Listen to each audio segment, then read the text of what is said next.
जय हिंद. मी सहाय्यक पोलीस अधीक्षक पंढरपूर उपविभाग. 16 एप्रिल 2026 म्हणजे परवा सायंकाळी 11:30 वाजेच्या सुमारास गोपाळपूरमध्ये एका घरामध्ये एक घटना घडली. एक 50 वर्षाची महिला होती. त्याच्या घर कोणीतरी ठोठावल्याचा आवाज आल्यानंतर बाहेर आल्यानंतर 4 महिला व एक पुरुष तिला दिसले. त्यातली एक महिला या घरातील महिलेला म्हणाली की जे काही घरकुलाचं घर आहे ते तुला आम्ही कमी किमतीत मिळवून देऊ आणि त्यासाठी आम्हाला काहीतरी माहिती काहीतरी कागदपत्र हवे आहेत आणि त्याच्या अनुषंगाने आम्ही इथं आलेलो आहोत.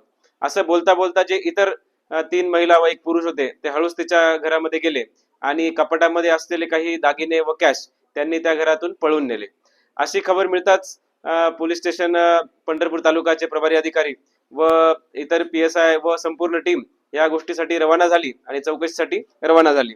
त्याच्या अन्वये गुन्हा क्रमांक 300/2026 ह्या पोलीस स्टेशन मध्ये दाखल झाला. त्याच्यामध्ये जो काही गेलेला माल आहे तो 18 लाखाचा माल आहे, ज्यामध्ये 12 तोळे सोनं, 3,78,000 रुपये कॅश व 300 ग्राम चांदीचे ज्वेलरी असे त्या स्टोलन आयटम्सचे वर्णन होते. तपास केला त्याच्या अन्वये अशी माहिती मिळाली की याच्यात 5 आरोपींचा समावेश आहे आणि त्या आरोपींचा शोध घेतला, वेगवेगळे जबाब घेतले, काही टेक्निकल एव्हिडन्सेस गॅदर केले. त्याच्या अनुषंगाने आपण ह्या आरोपींना नॅप करण्यामध्ये यशस्वी झालेलो आहोत. त्यापैकी 3 आरोपी आपल्या ताब्यात आहेत, इतर दोघांचा शोध चालू आहे आणि हा जो काही गेलेला जो माल होता 18 लाखाचा तो संपूर्ण 100% रिकव्हरीने आम्ही तो जप्त केलेला आहे आणि कोर्टाच्या ऑर्डरने आम्ही तो फिर्यादीला परतही करणार आहोत.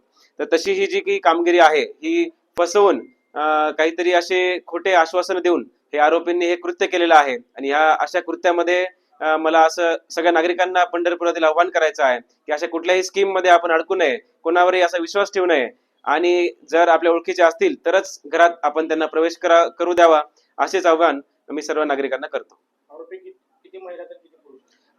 एकूण आरोपी 5 आहेत, 4 महिला आहेत, 1 पुरुष आहे. आता 3 आरोपी सापडलेले आहेत, 2 अजून फरार आहेत, त्यांचाही ताबा आम्ही लवकरात लवकर घेणार आहोत. आरोपी पंढरपुरातलेच आहेत, विशेषतः ते गोपाळपूर त्या गावातीलच आरोपी आहेत.